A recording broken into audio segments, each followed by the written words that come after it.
Hello students, welcome back again another video. आज हम लोग क्या करेंगे? एग्रीगेट डिमांड एग्रीगेट सप्लाई का पार्ट 4 करने वाले हैं। एग्रीगेट डिमांड एग्रीगेट सप्लाई का पार्ट 4 करने वाले हैं। अगर आप लोगों ने चैनल को सब्सक्राइब नहीं करा, सब्सक्राइब कीजिए, बेल आइकन दबाइए और ज्यादा से ज्यादा शेयर कीजिए, जिससे ये इंफॉर्मेटिव वीडियोस आपके पास तो पहुंच ही रही है, आपके दोस्तों के पास भी पहुंच सके। समझ में आया? तो बिना देरी करे हम लोग चालू करते हैं। क्या चीज चालू करते हैं? तो एग्रीगेट डिमांड एग्रीगेट सप्लाई। कौन सा टॉपिक है? तो पार्ट 4 है। क्या है? पार्ट 4 है। ठीक है। हमने पार्ट 3 के अंदर हमने एमपीसी एमपीएस को कवर कर दिया था। आज जो चलेगा हमारा, आज चलेगा Keynes physiological law of consumption. मतलब Keynes put forward the physiological law of consumption according to which income increase consumption is also increase. मतलब क्या कहता है? बात करते हैं कंजप्शन फंक्शन की, मतलब उपभोग फलन। कंजप्शन फंक्शन, कहीं पर भी फंक्शन आ जाए, नहीं लिखा हुआ, कोई सा भी टॉपिक आ जाए, फंक्शन लिखा हुआ आ जाए तो लिखेंगे फंक्शनल रिलेशन। मतलब धनात्मक संबंध किसके बीच में? y और c के बीच में पॉजिटिव रिलेशन पाया जाता है, फंक्शनल रिलेशन पाया जाता है, धनात्मक संबंध पाया जाता है। उस संबंध को ही, उस रिलेशन को ही हम क्या बोलते हैं? लॉ ऑफ कंजप्शन बोलते हैं, या फिर कंजप्शन फंक्शन बोलते हैं, उपभोग फलन बोलते हैं।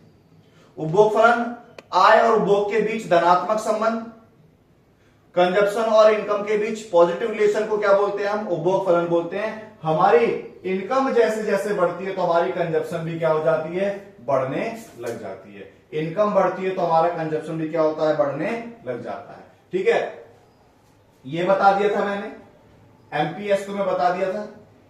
ठीक है, कंजप्शन फंक्शन की बात चल रही है, कंजप्शन फंक्शन की बात चल रही है। The functional relationship between C और Y is called consumption function. मतलब कौन सा रिलेशन? तो धनात्मक संबंध, पॉजिटिव रिलेशन पाया जाता है। फॉर्मूला हमारा C बराबर A प्लस बी वाई होता है। ठीक है, फॉर्मूला हमारा C बराबर A प्लस बी वाई होता है। एक फॉर्मूला होता है C बराबर C बार प्लस बी वाई। एक फॉर्मूला और होता है C बराबर C बार प्लस एमपी सी वाई। ठीक है, एक फॉर्मूला और होता है C बराबर C बार प्लस 1 माइनस एमपी एस और वाई। ये 4 फॉर्मूले होते हैं C के। अब सिचुएशन के अनुसार कौन सा लग रहा है हमें वो लगाना पड़ेगा। ये 4 फॉर्मूले होते हैं कंजप्शन फंक्शन निकालने के। A का मतलब और C का मतलब, दोनों का मतलब सेम होता है, जिसको बोलते हैं ऑटोनोमस कंजप्शन। मतलब स्वायत्त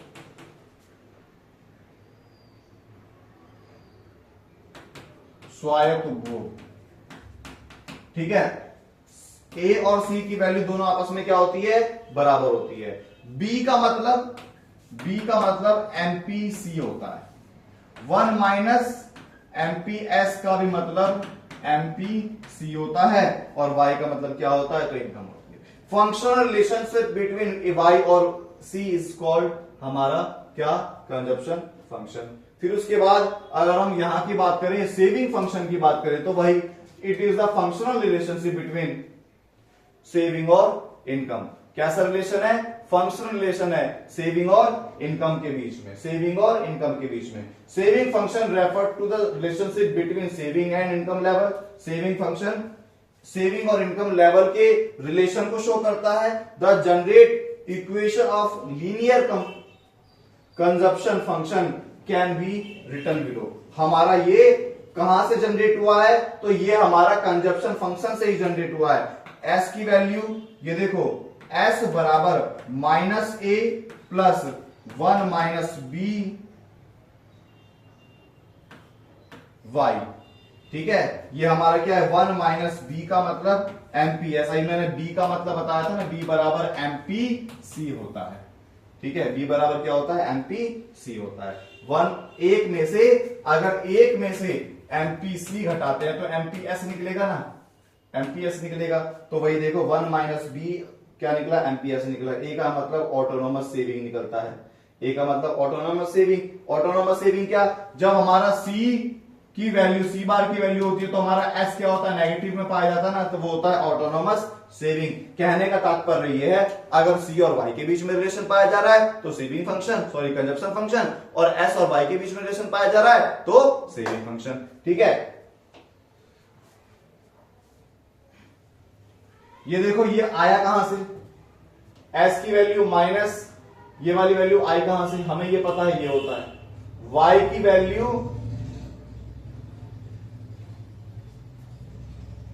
करके ही दिखाते तुम्हें, एस इक्वल टू सी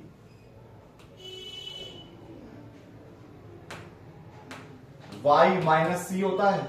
अभी हमने सी का फॉर्मूला पढ़ा ए प्लस बी वाई, हमने ये पढ़ा ना ए प्लस बी वाई। अब देखो हमारा एस निकालना है ना, तो एस निकालेंगे, एस निकालने के लिए हमने क्या करा सी की वैल्यू को पुट कर दिया हमने। ये देखो हमारी सी की वैल्यू ही पुट हो रखी है, ये हमारी सी की वैल्यू जो थी हमने ये वाली वैल्यू यहां पर पुट कर दी। ठीक है, जब यहां पर पुट कर दी फिर क्या हो गया, इस वाले में से और इस वाले में से हमने क्या निकाल दिया y बाहर निकाल दिया। ठीक है, y बाहर निकाला और इधर हमने a बाहर निकाल दिया, तो ये हमारा ये आ गया। ठीक है, वैसे सॉल्व करने के लिए कभी नहीं आता, सिर्फ इससे सवाल जरूर आएंगे, ध्यान रखना। एस लाइन और सी लाइन क्या होती है, अब देखो MPC slope consumption function, MPC constant level each other, MPC consumption function के कारण बनता है, हमेशा क्या रहेगी कांस्टेंट रहती है। Ampere slope saving function, MPS का मतलब सेविंग फंक्शन का स्लोप, जो भी क्या होती है स्ट्रेट लाइन होती है। C line must start from point which indicate that level of value, मतलब जो एस लाइन है वो सेविंग को शो करता है, और अगर इनकम जीरो है तो सेविंग क्या होगी, इनकम जीरो होगी तो सेविंग क्या होगी जीरो होगी। ठीक है, इनकम जीरो होगी तो सेविंग क्या होगी जीरो होगी। ठीक है, here S line start from -20, C line start from 20। अगर S माइनस में है तो C प्लस में होगा, S माइनस में है तो C प्लस में होगा।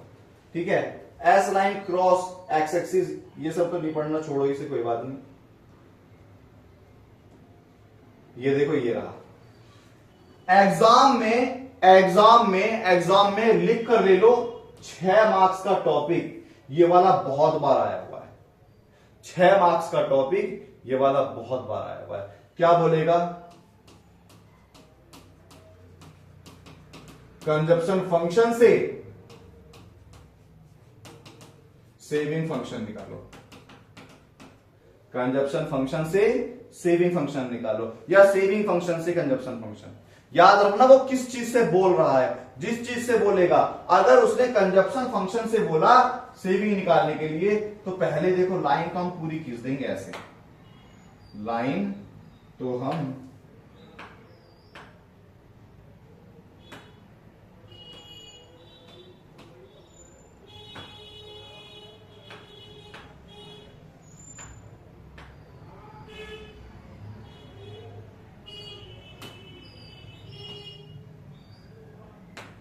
देखो, हम एक लाइन तो यहां से पूरी ऐसे सीधी खींच देंगे, खींच दी। ठीक है, फिर उसके बाद 2 डायग्राम एक साथ बनाएंगे, हमने 2 डायग्राम एक साथ बना दिया। ठीक है, बोला ड्रॉ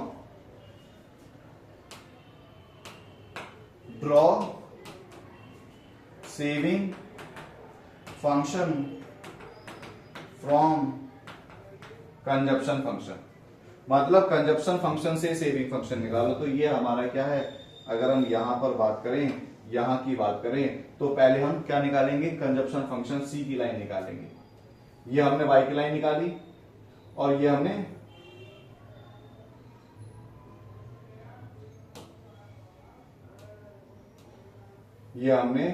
सी की लाइन निकाली, ठीक है, ये हमने सी की लाइन निकाली। जहां दोनों आपस में काटता है ना, वहां पर क्या होती है, इक्विलिब्रियम होती है। वहां क्या होती है, वहां पर क्या है, इक्विलिब्रियम है, ठीक है। जहां इसने काटा वहीं से एक लाइन सीधी ड्रॉ करनी है।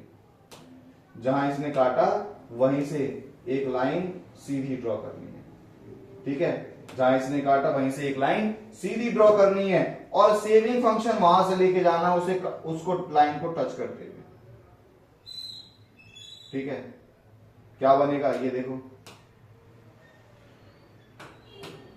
यहां पर आ गया ना और यहां पर आ गया, तो ये हमारा क्या बन गया, कंजप्शन फंक्शन से हमारा सेविंग फंक्शन बोल गया। अगर सेविंग फंक्शन बोलता तो पहले सेविंग फंक्शन बताते, जहां से ये टच कर रहा है वहां से सीधी लाइन ऊपर खींचते कर देते। 6 नंबर का टॉपिक है, ध्यान रखना, ठीक है। अब इससे हमें क्या पता लगा, ये देखो, शुरुआत में हमारी ये क्या है, सी वाई लाइन पॉजिटिव में है ना। जब सी वाई लाइन पॉजिटिव में होगी तो एस वाई लाइन नेगेटिव में होगी, ये देखो नेगेटिव है, ठीक है। समझ में आया, पता लगा।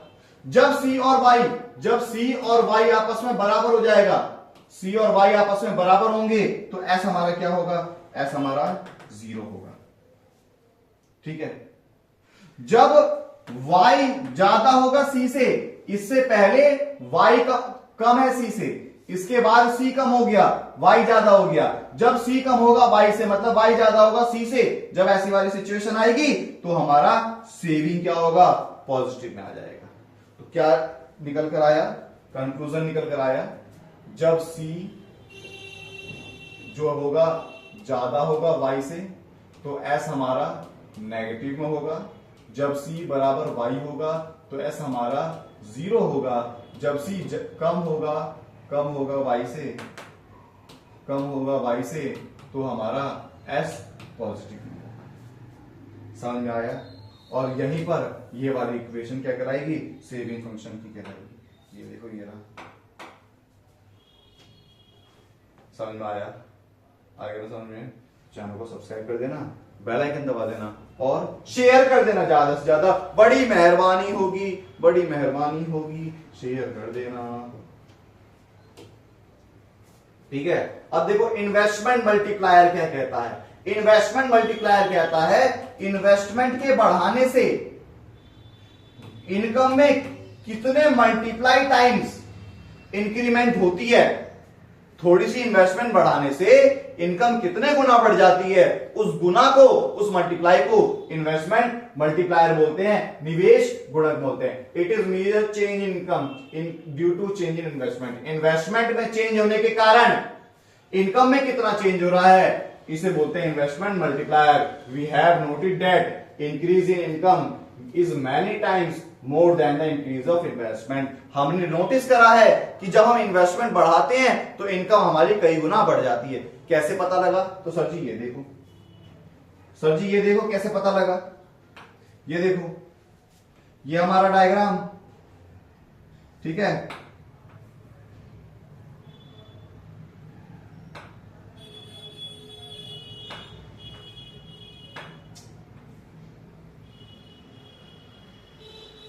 ये हमारा डायग्राम बन रहा है, सबको पता है एस की जो लाइन है,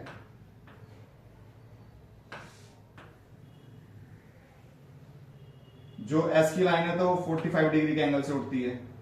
ये हमारी एडी की लाइन है जो ऊपर जा रही है, ऊपर की तरफ जाती हुई नजर आ रही है ना, ठीक है। तो एडी जो हमारा बनता है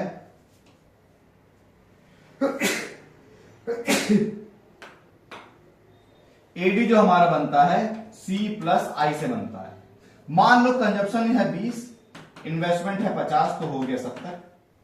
ये लाइन जो यहां से एग्जांपल के तौर पर 70 से चालू हो गई। हमने इन्वेस्टमेंट बढ़ा दी तो डेल्टा आई आ गया ना, प्लस कर दिया डेल्टा आई। इन्वेस्टमेंट बढ़ा दी तो इन्वेस्टमेंट बढ़ा दी 30 तो हो गया 100, ठीक है। अब देखो इन्वेस्टमेंट बढ़ा दी ना, इन्वेस्टमेंट बढ़ा दी, एरो देखना, इन्वेस्टमेंट का हिस्सा कितना सा है, सिर्फ इतना सा है ना। हमारी इन्वेस्टमेंट बढ़ा दी, इसका डायग्राम थोड़ा बड़ा हो गया ना, ये देखो, ये वाला हिस्सा छोटा और ये वाला हिस्सा बड़ा है ना। इससे हमें पता लगता है कि अगर हम इन्वेस्टमेंट में थोड़ी सी इंक्रीमेंट करते हैं तो इनकम में कई गुना इंक्रीमेंट हो जाती है, वही हमारा इन्वेस्टमेंट मल्टीप्लायर कहता है।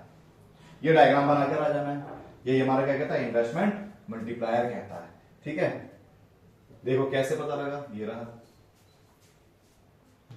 अब कैसे निकालेंगे इन्वेस्टमेंट मल्टीप्लायर, कैसे निकालेंगे, क्या करेंगे, देखो इन्वेस्टमेंट मल्टीप्लायर का फॉर्मूला होता है, के दो फॉर्मूले हैं, वापिस इस पर आ जाते हैं, के दो फॉर्मूले, डेल्टा वाई अपॉन में डेल्टा आई। ठीक है, एक क्वेश्चन है बुक के अंदर कि अगर 15 करोड़ की इन्वेस्टमेंट बढ़ा दी तो 60 करोड़ की इनकम हो जाती है। तो 60 अपॉन में 15 कर दिया ना, क्योंकि हमारा डेल्टा वाई और डेल्टा ही है।